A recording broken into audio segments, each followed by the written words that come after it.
Baik, Assalamualaikum warahmatullahi wabarakatuh. Selamat datang di kelas geografi, melanjutkan pertemuan yang kemarin. Jadi pada kesempatan kali ini kita akan membahas tentang konsep esensial geografi. Oke, langsung saja. Baik, teman-teman, jadi konsep esensial geografi itu nanti ada 10. Ya. Jadi nanti ada 10. Yang pertama adalah konsep lokasi, kemudian konsep jarak, konsep keterjangkauan, pola, morfologi, aglomerasi, nilai kegunaan, interaksi dan interdependensi, konsep diferensiasi area, konsep keterkaitan ruangan. Nanti ada 10 konsep. Oke, langsung kita ke konsep yang pertama. Oke.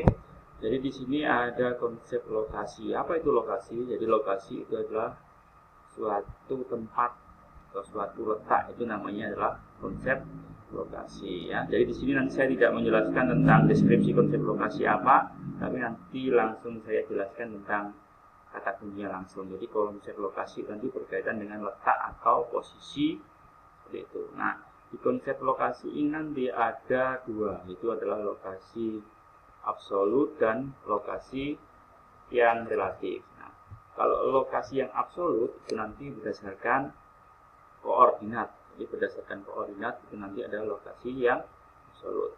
Kalau yang konsep lokasi yang relatif itu nanti berkaitan dengan atau berhubungan dengan wilayah lainnya. Contoh misalkan seperti ini. Jadi Indonesia itu letaknya di mana? Di antara dua benua dan dua samudra. Nah, itu adalah konsep yang lokasi relatif. Jadi kalau yang lokasi absolut itu pasti. Nanti misalkan kalian menggunakan GPS memasukkan yang namanya koordinat langsung kena nanti. Contohnya adalah letak Indonesia 6 derajat LU sampai 11 derajat LS, atau nanti letak yang relatifnya di antara dua benua dan dua samudra tadi, seperti itu. Itu adalah konsep yang lokasi. Kemudian yang kedua ada yang namanya konsep jarak. Nah, jadi di konsep jarak ini nanti jarak itu apa? Jarak itu adalah rentang antara dua tempat. Ini tempat satu, tempat yang kedua. Nah, jadi jarak itu adalah yang rentangnya ini. Adalah rentang dua tempat, itu namanya adalah jarak. Nah, jarak juga sama. Jarak ada yang namanya jarak absolut dan jarak relatif. Nah, kalau yang jarak absolut itu nanti pasti satuannya apa? Satuannya kilometer biasanya. Misalkan jarak rumah ke sekolah 10 kilo itu pasti. Meskipun nanti teman-teman berangkatnya besok pagi, nanti malam, ya tetap jaraknya ya 10 kilo itu. Tapi kalau yang jarak yang satunya namanya adalah jarak relatif. Kalau jarak relatif nanti satuannya biasanya waktu. Jadi dia belum tentu. Jadi misalkan 10 kilo itu biasanya 30 menit karena bannya bocor, bisa jadi 40 menit. Misalkan seperti itu ya. Jadi konsep jarak itu nanti ada yang absolut. Kalau absolut itu biasanya kilometer satuannya. Kemudian kalau yang relatif itu nanti biasanya waktu satuannya, seperti itu. Oke.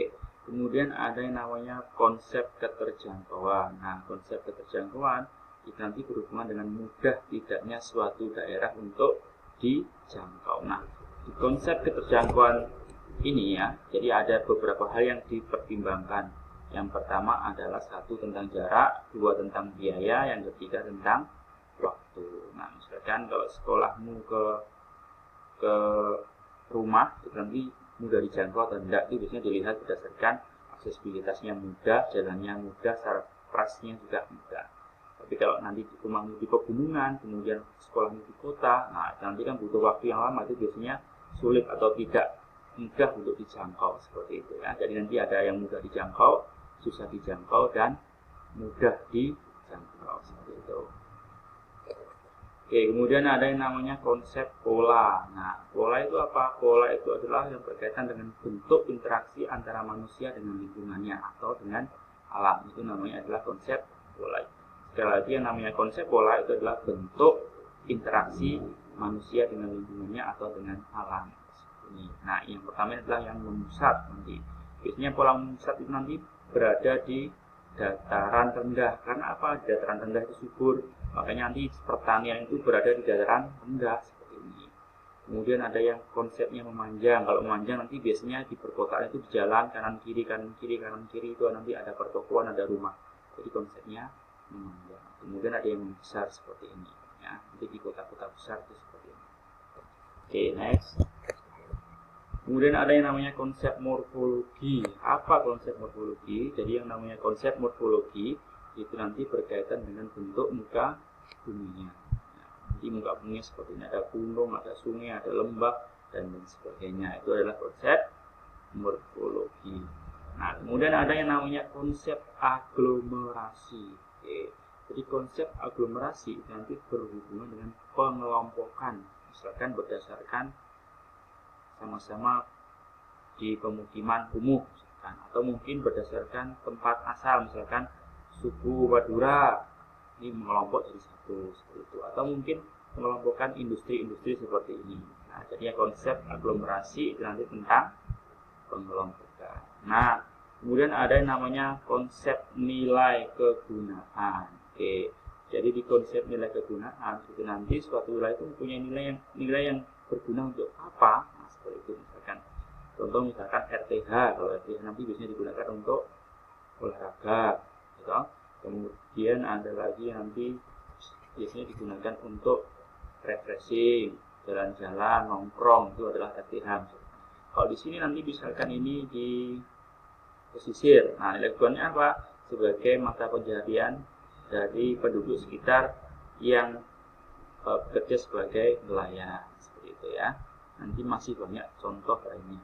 Kemudian ada yang namanya konsep interaksi dan interdependensi. Jadi interaksi itu nanti berkaitan dengan interaksi, interdependensi itu nanti ketergantungan, ya. Jadi konsep interaksi dan interdependensi. Contohnya seperti apa?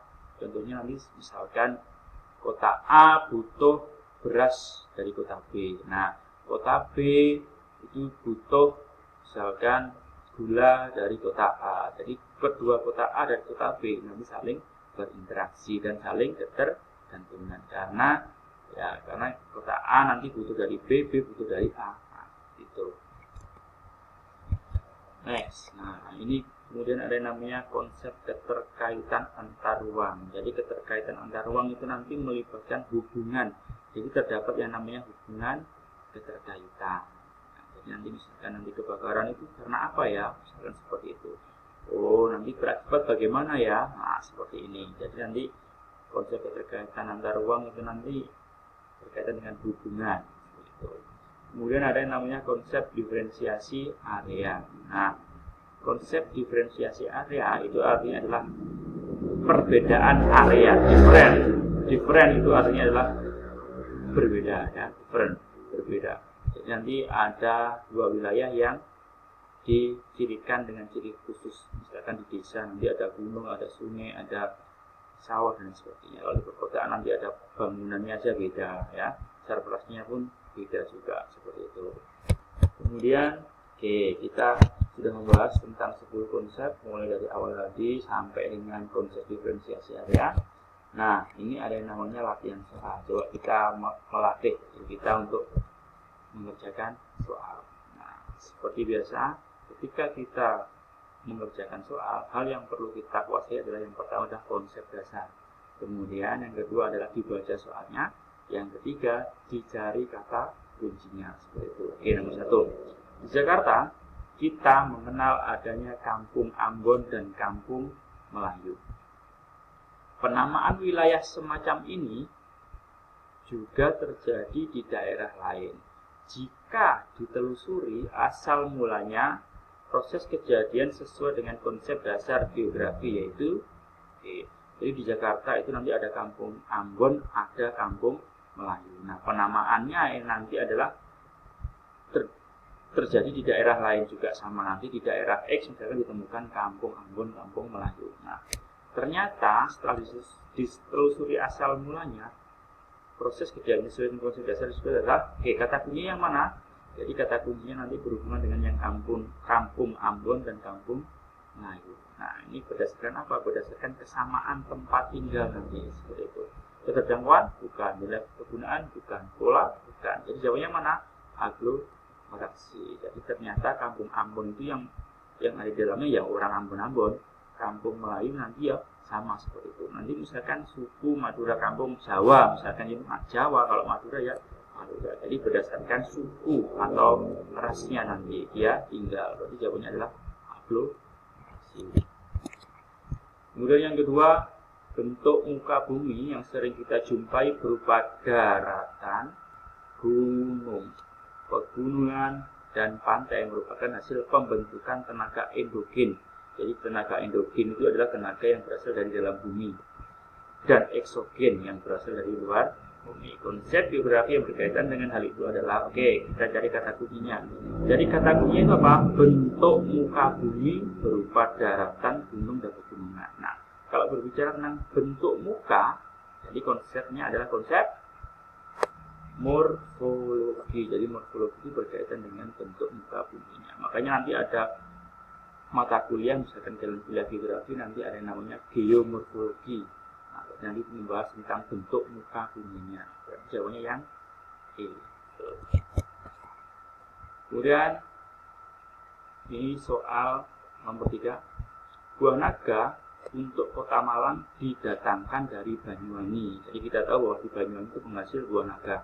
Sebaliknya, buah apel dibutuhkan oleh masyarakat Banyuwangi, dipasok oleh kota Malang. Konsep geografi yang digunakan untuk memahami fenomena tersebut adalah, baik, kita cari kata kuncinya. Jadi, buah naga untuk kota Malang itu dari Banyuwangi. Kemudian ternyata orang Banyuwangi itu butuh buah apel dari Malang. Makanya di sini ada dua wilayah ini. Jadi wilayah ini saling berinteraksi, ya kan? Kemudian juga saling membutuhkan. Artinya di sini terjadi yang namanya ketergantungan. Jadi Banyuwangi butuh apel, Malang butuh buah naga. Jadi nanti feedback ada interaksi ini. Jawabannya yang mana? Yang B. Jadi konsep interdependensi atau ketergantungan. Jadi Banyuwangi butuh Malang, Malang butuh Banyuwangi, seperti itu.